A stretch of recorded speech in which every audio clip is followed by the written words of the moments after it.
Hello again everyone, my name is Esro, and in this video I'm going to be introducing to you the Indigon Molten Strike Slayer, an extremely robust and powerful build with both high offensive and defensive capabilities. This build utilizes powerful defensive nodes, Vol Pact, and Bind Over Matter, and can reach over 7,000 effective life. And with Slayer's powerful leech effects combined with Indigon and an enduring mana flask, we can essentially overleech at peak performance and investment for over 5,000 life per second and over 1,200 mana per second, making this build both reliable and exceedingly tanky, capable of withstanding tons of incoming damage and bouncing back almost instantly. Take for instance this clip right here, where I took substantial damage and went down to less than 900 health. I was able to recover to full in less than 1 second at an average rate of around 5,500 life per second. This is also aided by Indigon's ability to give me 10% of my maximum life in recovery every time I use a mana flask. This effect, combined with our overheal and our overleech, gets us close to 6,000 life per second when everything is functioning well. It is also quite potent offensively, utilizing powerful nodes, Elemental Overload, and Point Blank for massive more multipliers to our damage, shredding bosses in high tier maps in mere seconds while also clearing maps at an extremely respectable pace with high map mobility due to our frantically fast leap slams. A versatile, exceedingly tanky build able to bounce back from almost anything the game is able to throw at you, capable of both very fast mapping and killing bosses at a savagely fast pace. On top of that, it can be incredibly cheap to get off the ground, functioning quite well for a budget of under 2 exalts, but capable of high scalability with the inclusion of Zoth's Blood, the alluring anointment Tribal Fury, and a high-end Watcher's Eye. Let's get right into discussing the gear that drives this character. I'll discuss my choices and also present some alternative options in almost every slot. Our endgame weapons will be the Beltimber Blades. We'll be dual wielding 2 of those, and at their cheapest are available for only 4C. You'd be hard pressed to find an endgame weapon more affordable than that. The Beltimber Blades stack a reasonable amount of fizz damage as well as solid attack speed. They also scale our projectiles very well with how much we're going to be using Leap Slam. As long as you've Leap Slammed in the last 4 seconds, you're going to be firing 4 additional projectiles while dual wielding. It also boasts the passive Far Shot, which will make those projectiles do increased damage the further they go. And for those looking to scale the weapon a bit further, you can buy corrupted versions with increased area of effect, increased attack speed, or even 15% chance to gain Fortify on melee hit. Moving along to the helmet slot, we have my personal selection of the Indigon Hubris Circlet, the feature of my most recent video. Indigon plus an enduring mana flask will provide us with essentially constant overheal, the style of overleech where we will be gaining over 1,200 mana and life every second. Merging this with Mind Over Matter allows us to drastically expand our life pool and absorb so much more damage per second. Indigon gives us essentially infinite mana to spend on skills, a huge boost to what is essentially our leech, so we're gaining even more life, and also gives us surplus, constantly flowing mana to absorb even more damage with Mind Over Matter. The ideal enchantments to go for would be 40% increased Molten Strike damage, or Molten Strike fires 2 additional projectiles. And if you were wanting to go an alternative route with this build, using a classic Starkanja's Hood or a Devoto's Devotion would be fantastic choices for this build as well. Moving along to the body armor, there are a lot of different options. This is one of the most open areas of the build, and there's tons of different things you could do with it. A Belly of the Beast would be a fantastic choice for the added life and resistances. A Lore Weave would also be incredibly good, as almost all the stats serve us in some way and gives us a nice balance of offense and defense. Even Carcass Jack would give us a nice boost all around, as well as improving our clear speed. However, the cheapest and best method for a lot of people will be to get a 6-linked rare piece of armor, one that has 120 plus life, percentage increased maximum life, and as many resists as you can get. Another stat to look for would be socketed attacks have -15 to total mana cost, making Molten Strike much cheaper and leaving us with much more mana to draw on from Mind Over Matter. Next up is going to be the gloves, and these are some Essence crafted gloves using Essence of Insanity to provide us with the stat socketed gems have 16% more attack and cast speed. I use this specifically with Leap Slam to make us move around the map substantially faster. Additionally, you'll be looking for more life, fire or fizz damage, added resists, more attack speed, whatever you can get, but none of it's required. You can find these gloves for as cheap as 10C, and there's a ton of selection between the 20 and 40C mark. Alternatively, you have a fantastic choice and a very cheap one in Tomb Fist, even the one-socket version. Throw in a Murderous Eye Jewel with some good stats, and you'll be intimidating all of your enemies on hit, making them take 10% increased damage. If you got some money to burn, you can grab some 2-socket Tomb Fists, or even some corrupted Tomb Fists that curse enemies with elemental weakness on hit, attacks have additional critical strike chance, or perhaps even maximum frenzy charges. Moving along to the boots, we've got a very straightforward choice in Comb's Roots. It gives us up to 200 maximum life, prevents us from being stunned, and also makes it so that our action speed cannot be lowered below base value. It contains no movement speed and no sockets, but with our constant spamming of Leap Slam, movement speed is much less pertinent than it is in the majority of other builds. This is our ultimate defensive option, but it means we have to get our resists and any movement speed you desire elsewhere. If that is indeed the case, pick yourself up a pair of 25 to 35% movement speed boots with as much life as you can possibly get and stack those resists. Make it count. No matter what selection you make for your boot, you're going to want the enchantment 120% increased critical strike chance if you haven't dealt a crit recently, which means the last 4 seconds. We have Elemental Overload, which means that we're dealing 40% more elemental damage if we've crit in the last 8 seconds. Having that effect up is one of our biggest bonuses to damage and essentially gives us a 7th link. This boot enchant goes a long way in making sure that the effect is consistently up while both mapping and bossing. Next up is going to be amulets, and for true endgame, when you've got the money for it, there's only one choice, and that's going to be Zoth's Blood. It costs around 2x, but it's worth every cent. Zoth's Blood increases our strength and our life drastically, while also giving us some resists and Avatar of Fire, which converts the majority of our damage into fire and makes it so that we deal no non-fire damage. It also covers our enemies in ash when they hit us, causing them to have less movement speed and take increased fire damage. Beyond that, it also constantly penetrates 10% of the enemy's fire resistance. There's nothing that can directly keep up with the amount of fire pen, fire conversion, and overall damage that we gain from covering our enemies in ash. However, there are some good alternatives until you can afford this. You can get yourself a cheap Karawi ward, preferably one that's corrupted with a good implicit. You can also get an extremely cheap Duresso's Salute. Both of those options are as cheap as 5C or less, and alternatively, of course, you can just run a rare amulet with tons of life, resists, and elemental damage with attack scales for as long as you need to. There are so many good anointments to choose from, so I'm going to give you guys 3, one for each budget level. If you're looking to go super cheap, go for Divine Fury. For an amber, and a black, you'll get about a 5% DPS increase for only 10C. If you got a bit more cash, go for Blade Master, which is a little outside of our range and grants you a lot of great offensive benefits for a clear, a sepia, and a silver, around 60C. And if you're cash flush or you've reached endgame, the best upgrade we can possibly get is by far Tribal Fury. Strike skills will target an additional enemy, which means we can completely drop Ancestral Call from our main 6 link and add in substantially more damage, as much as another gem that will give us 50% more damage. This is by far the biggest boost that we can get from a single anointment. Moving along to the rings, we have a myriad of options, and a lot of them are very cheap and very good. I'm personally running 2 rare rings that feature a ton of life, 100 plus life each, a bunch of intelligence, elemental damage with attack skills, and a whole pile of resists. You could also easily choose to run Curse rare rings, which feature curse enemies with Poacher's Mark, Warlord's Mark, or Flammability on hit.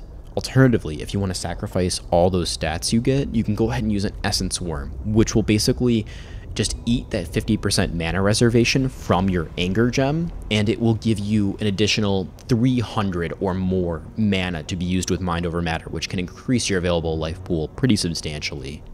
And if you have the budget and the life to spare, you can go for a set of Taming Rings, which will give you an incredible boost to your resistances into your damage.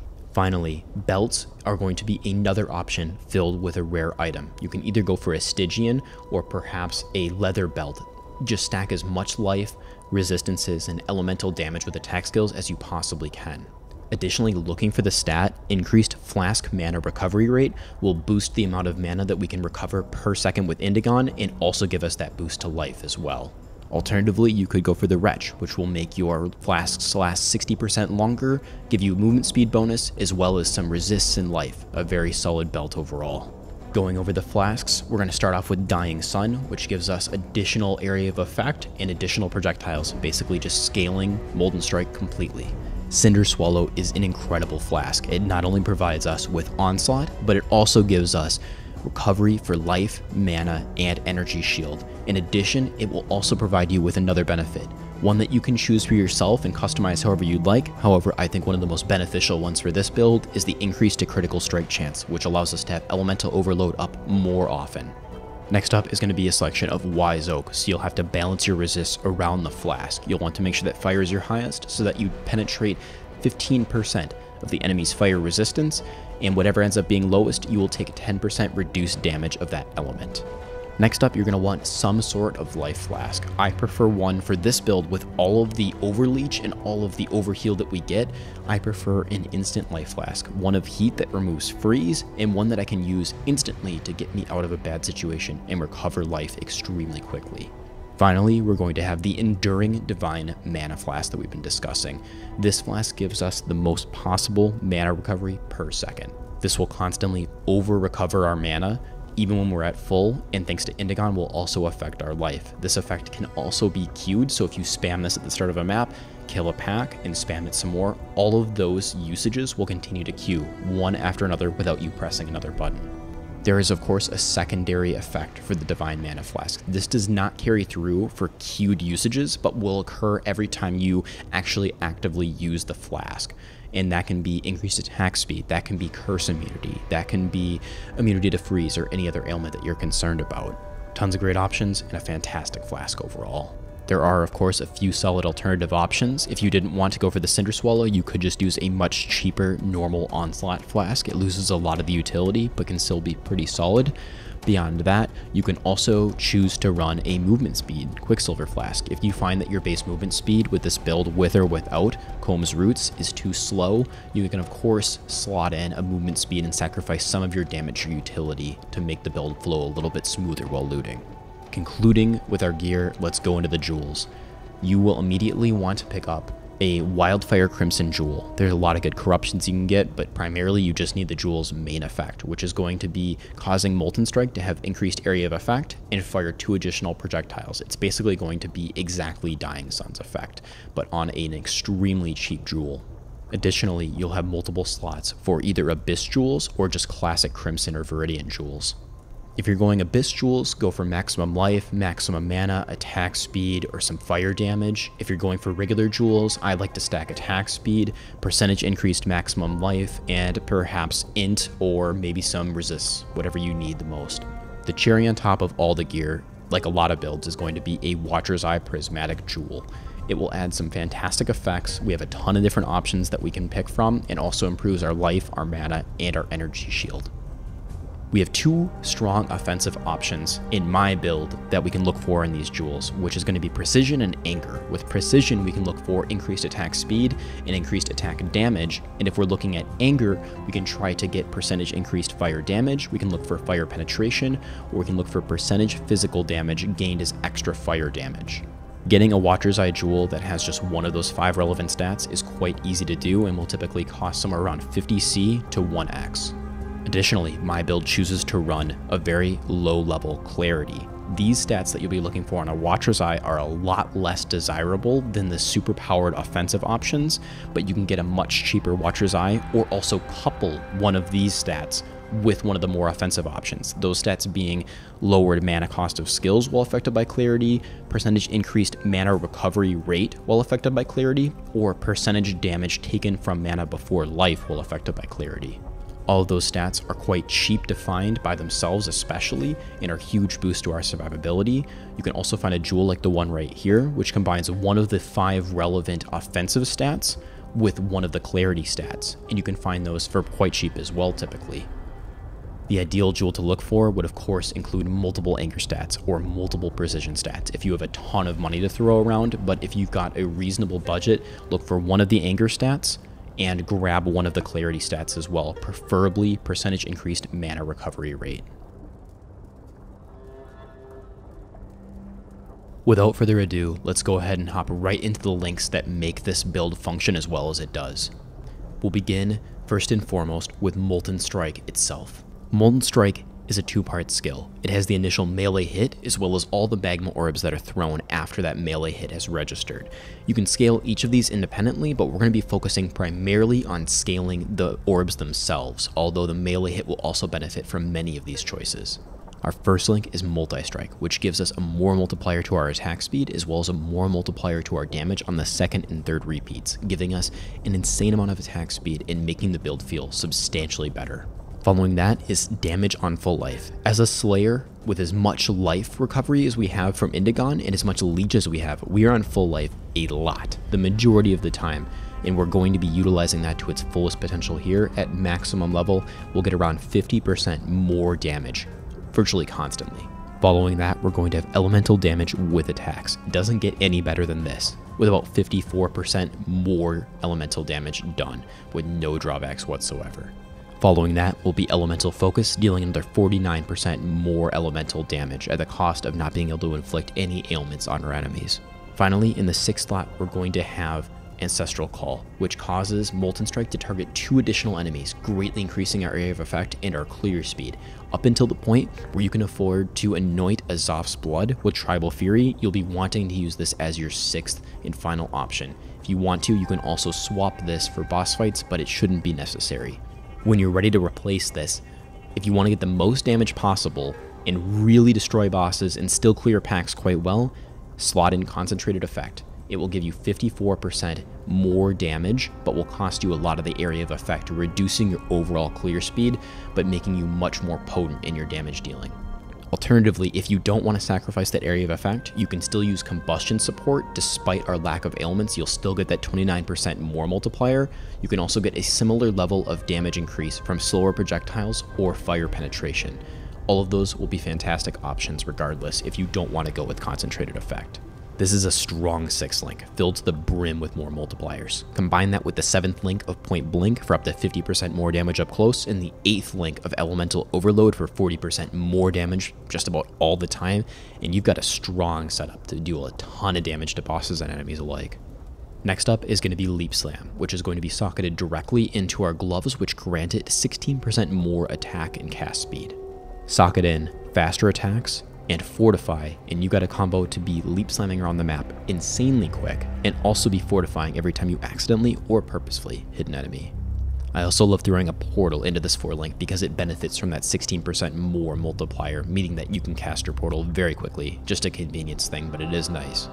Moving on, we're going to be discussing some of our utility, which is going to be Vol Haste, Vol Grace, and Blood Rage, all connected to increased duration in a 4 link. First up is Vol Haste, which grants us a massive boost to our attack speed, giving us 31% increased attack speed during its effect, which lasts about 6.5 seconds. We also have Blood Rage, which provides us with 15% attack speed and Frenzy Charge generation, those 3 Frenzy Charges granting us 12% more damage overall. And finally, we have Vol Grace, which is a great thing to use when you're moving into a huge pack during a blight, on a boss, or just popping it once in a while in general to give you 34% chance to dodge attack hits and spell hits, very strong defensively.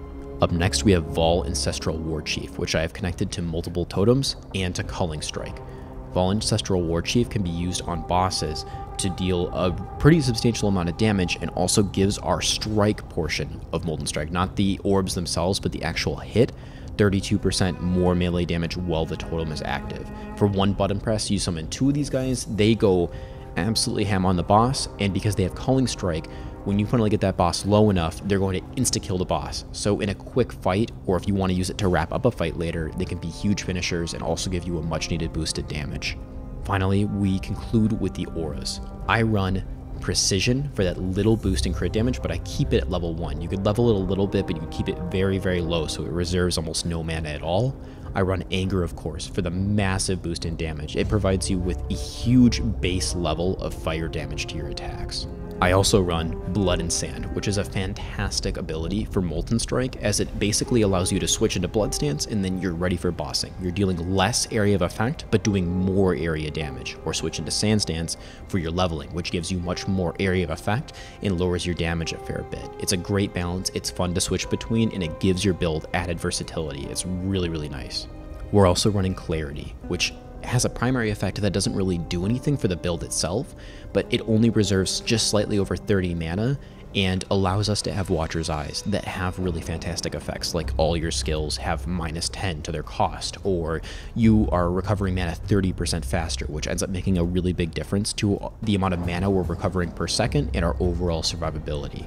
I also felt the need to discuss why I'm not running Herald of Ash. It is a decent DPS increase, but I'm not running Ailments, and the 7 or 8% DPS increase that I would see from Herald of Ash is, in my opinion, not worth the massive amount of reservation it takes. Granted, it's only 25%, but when we're already running so many great options, bringing in that 25% really brings our mana to a very, very low level and just doesn't allow Mind Over Matter to take the kind of effect that I want it to. So I ended up dropping it in lieu of just having more available life pool and more mana to draw from. So in conclusion, we have a Molten Strike that has a ton of more multiplier stacked upon it. If Concentrated Effect proves to be too much while you're mapping, you can sock it in some other options. However, Molten Strike plus the Vol Ancestral Warchief, Blood Stance, Blood Rage, and Vol Haste, popping all those at once, which is pretty easy to do on the boss, allows you to just deal an unbelievable amount of damage in an extremely short amount of time. It's a fantastic bosser, and you can basically just stand there and face tank a lot of what they can put out anyway.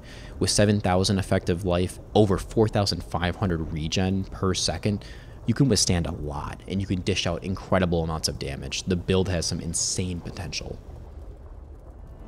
Finally, let's jump into the Ascendancy and the skill tree choices that we made crafting this build. No judge, no jury, just the executioner.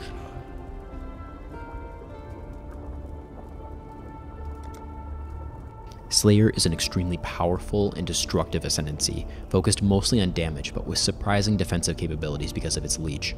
For this build specifically, I took Headsman, Impact, Endless Hunger, and Brutal Fervor. Headsman is a brutally offensive node. It gives us 10% more damage virtually all the time while mapping, 20% more damage against all bosses, and occasionally 30% more combined when we're facing bosses with adds. An extremely potent node, but we don't benefit from the reflected fizz damage because with Zos Blood, we will be doing only fire damage. Impact is a strong node, dealing more melee damage with the actual strike portion of the skills. Based on proximity, it increases our area of effect substantially while we're mapping, and it also gives us an increase to accuracy and some quality of life with additional range, meaning we don't have to be quite as close to engage with enemies, meaning that we can map a little bit smoother and boss a little bit easier. Next up, we have the leech nodes. Endless Hunger makes us immune to bleeding while leeching and prevents us from being stunned while leeching. If you're running Comb's Roots, that doesn't matter. If you're running Rare Boots, that will be a nice effect to have. Finally, we have Brutal Fervor, which falls in line after Endless Hunger and gives us attack speed, attack damage, and reduced damage taken while we're leeching. But primarily, it gives us life leech effects are not removed at full life. Much the way that Indigon acts, this gives us life leech at all times. Normally when leeching, you have to lose the life first, then you can hit something, then you can start leeching. But with it always over leeching, that means that we're constantly going to be gaining life when we're hitting something, and when we finally do lose life, we instantly gain it back. And our health combined with Indigon just snaps right back up in an instant, meaning that when we're dealing a lot of damage and we also have a mana flask going, we're going to be gaining over 4,500 life per second.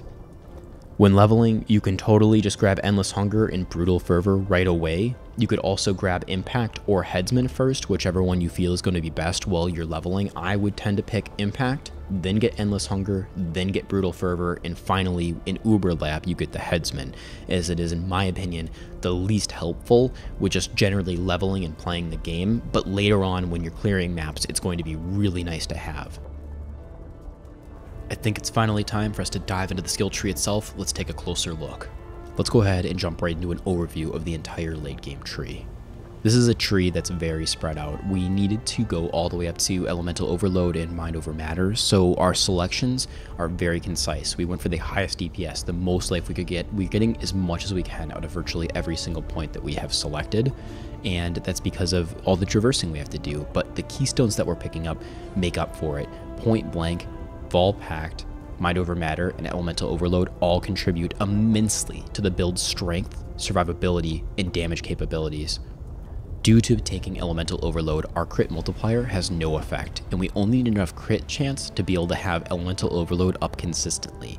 So we're going to be dodging a ton of sword, melee, and dual wielding nodes that heavily feature crit multi or even crit chance, such as Dismembering or Fatal Blade, typically extremely strong but are not applicable to our build. As such, we're going to be scaling other forms of damage. This includes attack speed, percentage increased damage, percentage increased elemental damage, as well as penetrating through enemies' resistances with elements. This is an extremely life-based build, and we'll be picking up as many life notables as we can get our hands on. Other than that, I feel that the majority of the picks are fairly straightforward, and everything that we picked has a really substantial impact on the build, its clear speed, or its survivability. When doing substantial attack damage and also having that enduring mana flask up, which will be just about all the time while mapping and bossing, you will be gaining nearly 5,000 life per second. We can achieve these really staggering overheal and overleech numbers by simply picking up Fall Pact, Vitality Void, and Hematophagy, as well as the node Arcane Chemistry up above the Slayer starting area. The initial little tree of Life and Mana Leech into Life Leech into Vitality Void gives us a huge amount of generic attack damage leech, as well as increased maximum total recovery and percentage total recovery per second from Life Leech, bringing us from recovering 1,666 per second maximum up to over 3,000, and then going down to Hematophagy. If we pick up all of those nodes, which also gives us increased damage and a lot more total recovery and maximum total recovery, we go from just over 3,000 to over 3,800 per second. I personally feel that the impact that these nodes have on our survivability and the amount we can leech per second can't really be too understated. They make a huge difference in just how quickly we can bounce back from taking a ton of damage. Arcane Chemistry, an extremely powerful node that grants us both Flask effect, reduced flask charges used, a ton of increased mana recovery, which increases not the speed we're recovering, but the amount we're recovering itself, and also a huge boost to our maximum mana, essentially increasing our life pool as well. When healing with Indigon, if you choose to just use the Flask and have no investment anywhere else, you will be recovering about 442 mana per second. If you do just the tree investments that I've done, Arcane Chemistry and Herbalism, you'll go up 420 points, nearly doubling your recovery rate up to 861. And if you choose to get the 20% increased mana recovery rate of Flasks on your belt, and the 30% when affected by Clarity on your Watcher's Eye, you will go up from 861 to 1,215 mana and life per second recovered. I feel that the benefit speaks for itself and that the relatively limited investment in the tree and a single line on 2 different items is not super heavy investment, and it almost triples your mana recovery per second and gives you all that mana back as life, and allows you to absorb so much more damage per second with Mind Over Matter as a result. You're going to be seeing on screen right away an early look at kind of what the progression for the skill tree might look like. There's not a dead right way to do this. You know, it kind of comes down to personal preference in a lot of regards, but grabbing the attack and the life and then grabbing Art of the Gladiator, swinging over to Master of the Arena. I like to go right down and grab Dervish and then work my way very quickly to that jewel socket. So you could immediately put in a Wildfire Crimson Jewel to get those additional projectiles and the increased area of effect. Super nice. I also like to grab Golem's Blood right away, swing to the right, and immediately get that life and mana leech. That makes leveling so much smoother when you're gaining that all the time. Super nice. Grabbing Point Blank immediately is a huge damage increase just all the time. Working to the right, you could temporarily grab Honed Edge or even just keep it. It's a great node for DPS and it's right there for you. Go over and grab Primeval Forest, get all that elemental damage, get Brutal Blade, maybe even grab Herbalism. And then it's probably time to start giving some heavy consideration to grabbing Ambidexterity and then working your way up top into that first jewel socket through all the life, grab a second jewel socket, and now you're most of your way all the way up to Mind Over Matter and Elemental Overload. You can grab even more life through Discipline and Training, get Retribution, get Divine Fervor, and then you're basically right on it. There's another jewel socket to grab for cheap for just 2 points again, and then hopefully you're going to be starting to get close to that level 60, level 70 range where you're going to be getting all of your good gear, where you're going to be able to work into your Zoph's Blood, you're going to be able to get your Mana Flask, and you're going to be able to get that Indigon, and you can grab Mind Over Matter, Elemental Overload, This is when you could start to reinvest a little bit into pumping your leech up like crazy as your Slayer ascendancies are starting to come together and you're now over leeching.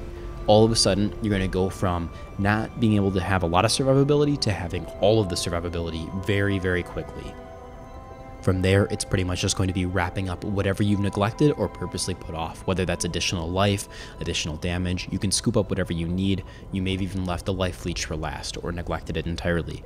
If you feel that you've really missed out on something and you really want to change the route, then do it. Change it up and it might be for the better. And if you have some different ideas, I'd love to hear about it. Leveling with Molten Strike is super enjoyable and super smooth. It's a very, very strong skill that scales extremely well as you continue to level. It is in fact a level 1 skill, which means that you can take it from the very earliest of the game all the way until the latest of the end. And of course, please remember that Ancestral Call is an important part of running this build up until you're able to finally get the anointment in the very late game for Tribal Fury. Run it and it'll improve your clear speed drastically. Leveling this build up, I used 2 Red Beak swords from level 1 until level 28, and then I picked up 2 Lakishu's blades. Both of these swords are extremely cheap. I used Lakishu all the way until the very end game, and you could definitely have an additional upgrade step, but they served me well and my DPS wasn't suffering too bad.